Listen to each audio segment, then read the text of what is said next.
Hi everyone, welcome to Webtech Tutorial. Today I'm going to be guiding you through how to add promotion on LinkedIn using your mobile device. Watch the video till the end and don't forget to subscribe to our channel if you've not yet. Press the notification bell so that you'll never miss another upcoming upload from us. If you want to add a promotion on your LinkedIn and boost your professional reputation, then you've landed in the right place. Simply tap open your LinkedIn application from your mobile device and make sure to sign in if necessary. Go ahead and open up your profile by tapping on your profile icon at the top left-hand corner. Now select View Profile under your name at the top. Now tap on the pencil icon right next to your profile picture and scroll down under Current Position and tap on Add New Position. Add your new job title and any other details that has changed in this page. Start off with your title, select your employment type, enter your company name, enter your location on the next field, select if you are currently working for this role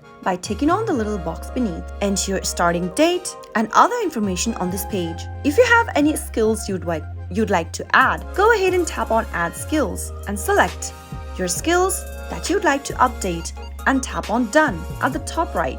Once you are done updating, tap on the Save button at the bottom. That way, you'll be able to update or add a promotion on your LinkedIn profile. You can now share your new position with your network by tapping Next. Or, if you want to skip it, tap on Skip. That is how you'll be able to add a promotion on your LinkedIn profile. Pretty simple, isn't it? I hope you found the video to be helpful. If it was, go ahead and give us a thumbs up. I'll soon be back with more videos like this. Thank you for watching.